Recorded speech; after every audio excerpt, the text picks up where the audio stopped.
掉全球的供应链最大的原因，当然一个是围堵中国，一个是希望整个所有的外包产业尽量的回到美国的本土。不过看起来受益最大的，第一个是印度，第二个是越南。越南呢，最近所公布的 GDP 新一季的成长率高达13%，而印度是7%，而越南会13%，还是因为它去年因为有疫情的关系，所以它可能加起来的数字不是像你所看到那么亮眼。但整体来讲，这两个是整个美国围堵中国、围堵全球供应链，然后反对全球化，要求制造业回到美国。后来到了拜登时期，进行了一个修正，叫做有案外包之后最大的一个受益者。而美国制造业到底复兴了没有？是不是完全没有复兴？如果完全没有的话，川普主义不会受欢迎。目前为止，它有复兴的现象，但可不可以持续？尤其像 Intel， 经过10年之后，它能不能够做到晶圆代工，这都是问题。让我们做出以下的分析报道。Days to weeks. That's how long it could take to free the container ship currently blocking the Suez Canal. A massive cargo ship spending a third day stuck in Egypt's Suez Canal. A major development overnight with cautious optimism. We're told this morning that engineers have successfully started to refloat that ship.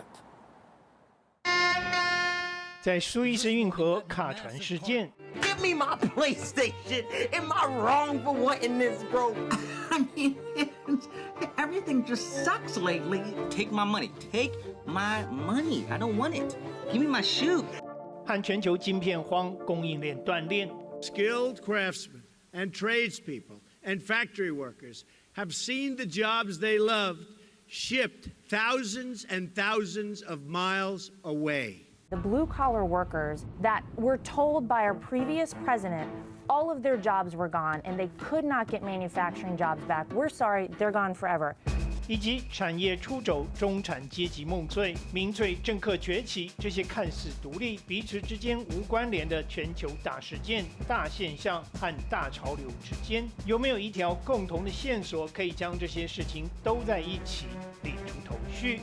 答案可能并不在于找到一个共同的因，而是在这些事件的推波助澜之下，导向什么样的果，让主流的权威经济理论遭遇严重挑战，贸易流向反转偏移，而自上个世纪80年代以来所建立的全球化供应链，也不再被视为理所当然。过去尊奉的高效、低成本商业逻辑，逐渐被韧性和分散风险等关键字所取代。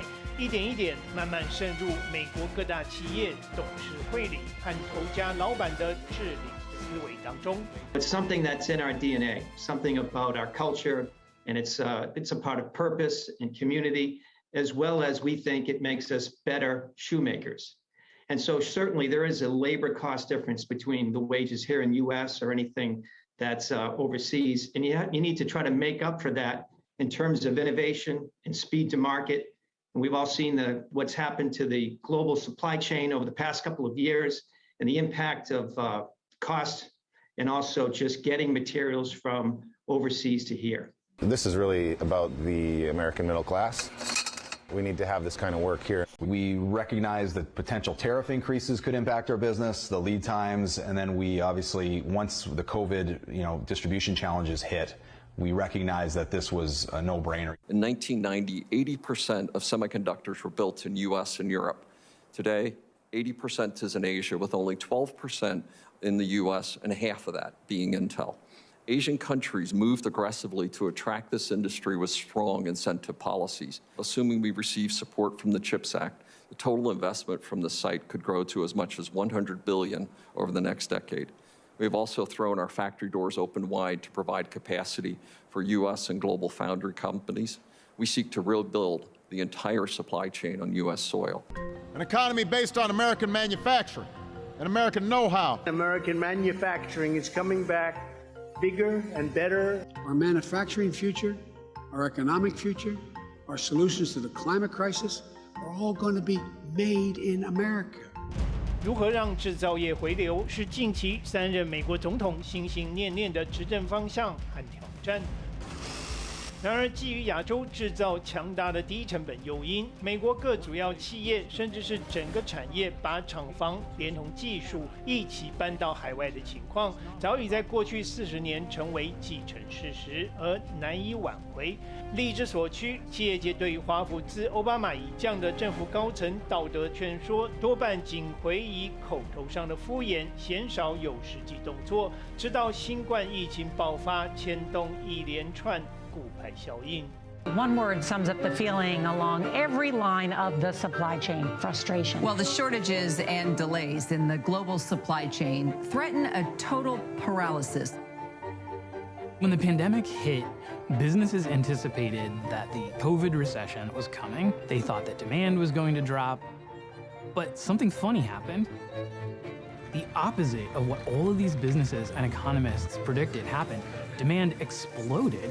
People bought things like crazy, and now supply chains are choking on that record demand. Everyone has had the experience of not being able to get something, and everyone has had the experience of paying more for something. Prior to the pandemic, most of us just took it for granted that we could get things ever faster. E-commerce made it seem like everything was right at our doorstep. But the pandemic showed us just how unsustainable and unrealistic that expectation is.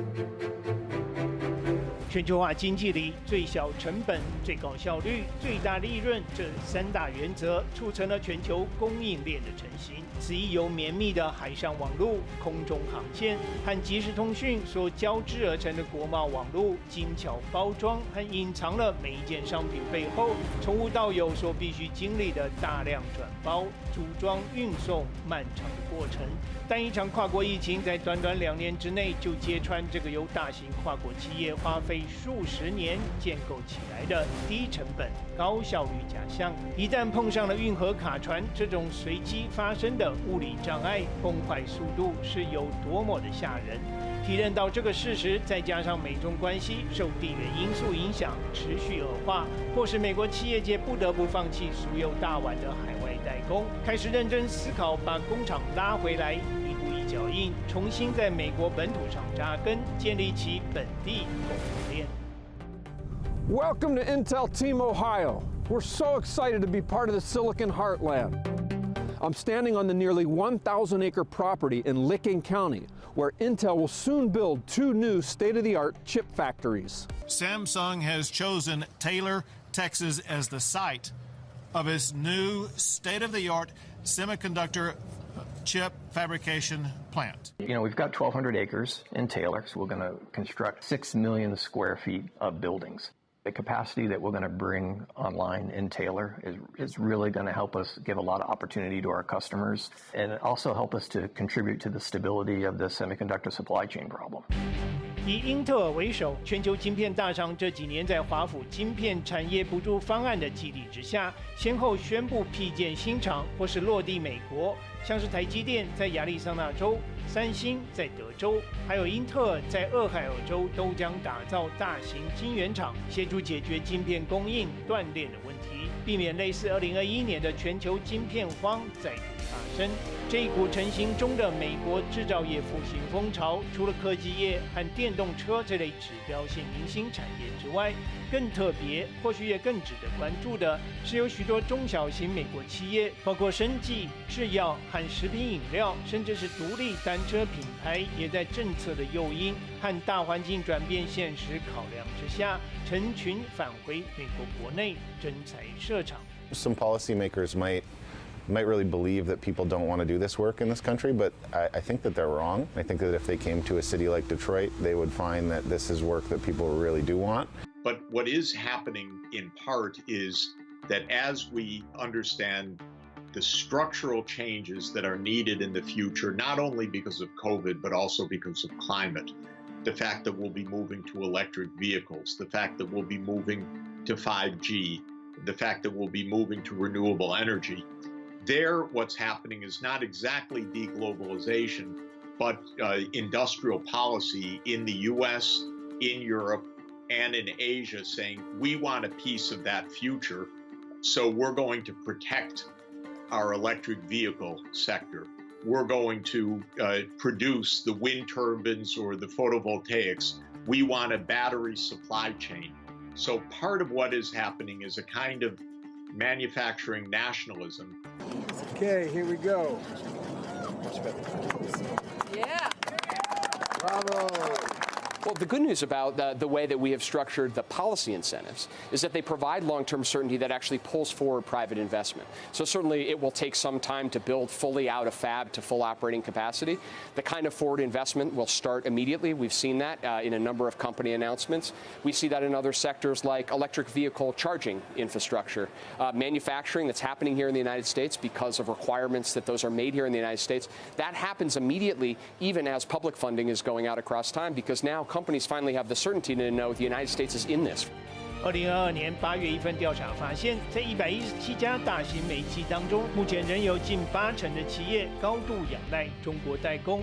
然而，同一份调查也显示了企业主对于美中关系的走向，多数抱持悲观态度，且有1成6的公司已经将部分厂房办公室移往其他国家。从基建法案、晶片法案，再到削减通膨法案。当今拜登政府仿效上世纪末的亚洲国家，倾一国之力扶植特定产业，从战略高度来打造本土供应链的政策方向已然清晰浮现。这一场美国制造业的复兴运动，牵动的将不只是美国自身未来，也将冲击到所有以出口导向、高度仰赖美国市场的亚洲经济体。